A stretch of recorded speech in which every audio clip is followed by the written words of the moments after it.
Adema Igbo Chineke Kelemacho is my poliche. A very, very quick one. For the past 3 days now, Wednesday, Thursday, Friday, Kaibrano, na Ochichi State Imo, nyere ndị nkuzi na ụmụ akwụkwọ na ndị na-arụ na Imo State University IMSU 3 days off ka ha ga register na APC. Then ndị na-arụ na IMSU, ndị lecturers na register na APC, there will be no salary for them. You know, when we had it, we dog, you know, anya digye, we chop up on kwem. Now, Chichi State Imo, manye, by force, by fire, by thunder. Nandani na IMSU, my lecturers, my workers, they register this e-registration or whatever, the APC name. Mabro ni me here na guy and salary. Before quarter salary, you present the proof that you have registered as an APC member. You know, at times when this government problem because of the way they think.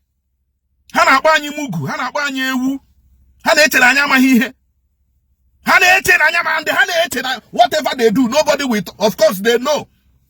This is almost 8 years now. Back to back. Ijigwa had that they cannot say that they are government and they will misbehave. And how can you, who gave you the right, even as a government, you don't have the right to mandate anybody to register in APC or any other party? You wear that right. You wear that right. That right. Oh, okay, if I don't register, if I don't register as a APC member, you not pay me. You got a salary. Because some pag in Imo State. But because some pag Imo State, we inheritance and lag.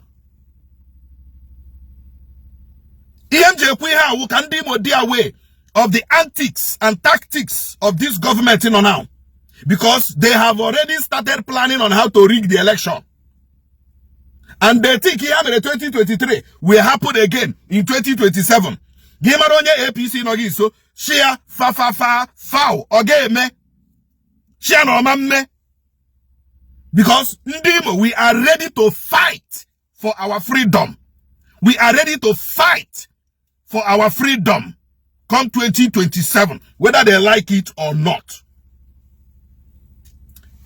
I am warning the government of Imo State. Echina una asira no so kwa is inciting okunu na ebute ihe inciting o okunu na ebute ihe inciting o. You cannot behave incitingly and allow us to just close our eyes and don't behave incitingly. Paria no ngunu kwila no ngunu ugu. Do not force anybody in Imo to register in any party. You don't have that right. You don't have it.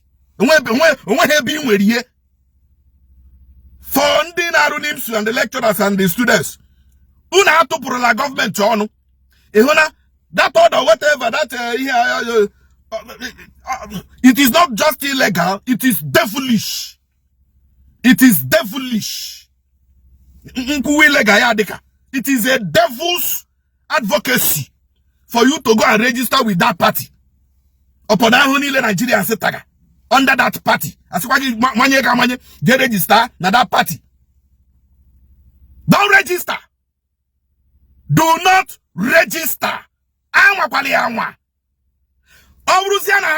Salary. You don't need to tell me your name. Just bomb na for ship no so kwa. Na le kwenanda akube salary because they register na APC. Inwe nsobu kai to kashicha ha let's kai I boheshia ha. Kai vo ha vo. Then we will sue them. Arona Hageja Manyegi, go and register in APC.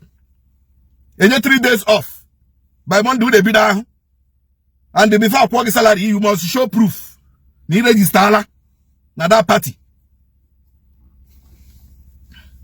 Anyaga ha like echi, and you know where we issue. Government Imo State APC, Kwela no Munugu. 2027 must be seamless and free and fair. Onyo Wolachi regulation 2027.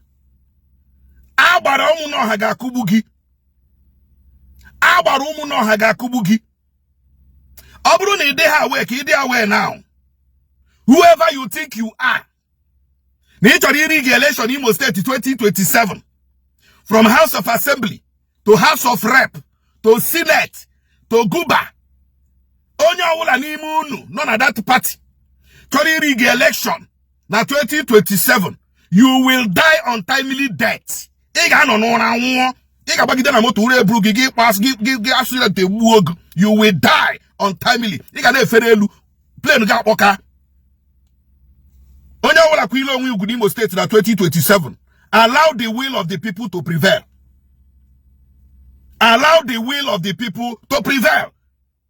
Do not, by commission or omission, try to rig the election. Unu ebido na plan wale.